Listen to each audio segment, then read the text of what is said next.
Health টিপসে আপনাদের সবাইকে স্বাগতম জানাচ্ছি। আমাদের আজকের আলোচনার বিষয়, প্রস্রাবের সাথে বীর্য বের হওয়া কি স্বাভাবিক? প্রশ্ন, মাঝে মাঝে প্রস্রাব করার সময় বীর্যের মতো তরল পদার্থ বের হয়, এটা কি স্বাভাবিক নাকি অন্য কোনো কারণ আছে? আবার ওই সময় একটু প্রেসার দিয়ে প্রস্রাব করলে আরও একটু পরিমাণে তরল বীর্য বের হয়, এটা আসলে কেন হয়?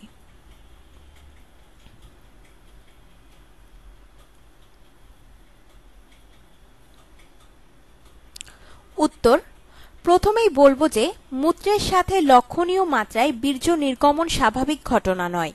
যদি সন্দেহ হয় যে মূত্রের সাথে বীর্য বা অন্য কিছু বের হচ্ছে বা মূত্রের রং, গন্ধ ইত্যাদি স্বাভাবিকের থেকে ভিন্ন, তবে তৎক্ষণাৎ উপযুক্ত ডাক্তারের সাথে পরামর্শ করুন।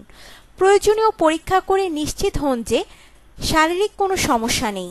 তবে উল্লেখ করব যে যৌন উত্তেজনার পরে মূত্রের সাথে স্বচ্ছ একটু চটচটে রস বের হওয়া একটি স্বাভাবিক ঘটনা। এই রস কিন্তু বীর্য নয়। বীর্য বের হয় সাধারণত অর্গাজমের মাধ্যমে। মূত্রের সাথে বীর্য বের হলেও সেই বীর্য মূলত ক্ষরিত হয় পূর্ববর্তী কোনো অর্গাজমের সময়।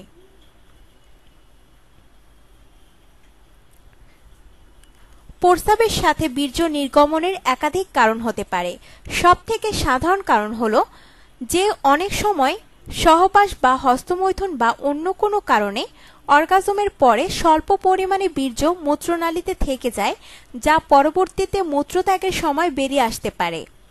কিন্তু এই পদ্ধতিতে মূত্রের সাথে যে পরিমাণ বীর্য নির্গত হয় তা সাধারণত এতই অল্প যে সেটা আলাদা করে বোঝা নাও যেতে পারে। তবে এইভাবে বীর্য নির্গমন কোনো চিন্তার কারণ নয়।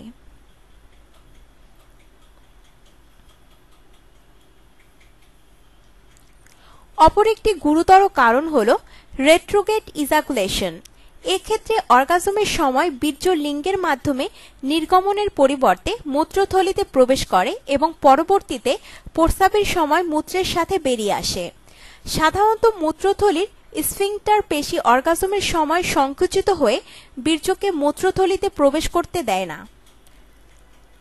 কিন্তু যদি ওই স্ফিংক্টার পেশি ঠিকমতো কাজ না করে তবে বীর্য মূত্রথলিতে ঢুকে যায়।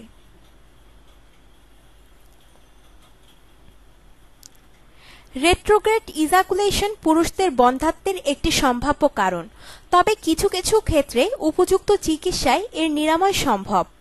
প্রস্রাবের সময় বীর্য বের হবার আরেকটি সম্ভাব্য কারণ হল প্রোস্টেট গ্রন্থির সমস্যা। বীর্যের কিছু পরিমাণ রস এই গ্রন্থিতে তৈরি হয়। প্রোস্টেট গ্রন্থিতে সমস্যা হলে মূত্রত্যাগের সময় এই গ্রন্থি হতে ক্ষরিত রস মূত্রের সাথে মিশে যেতে পারে।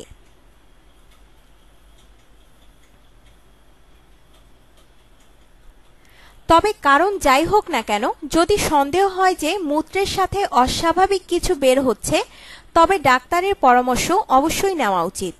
অনেক সময় কিছু কিছু যৌন রোগের ফলেও প্রস্রাবের সময় এমন তরল বের হতে পারে যা দেখতে বীর্যের মতন। অতএব পরীক্ষা করে এটা নিশ্চিত হওয়া প্রয়োজন যে যেটা বের হচ্ছে তা সত্যিই বীর্য না অন্য কিছু, যাতে প্রয়োজনীয় ব্যবস্থা নেওয়া যায়। ভালো থাকুন।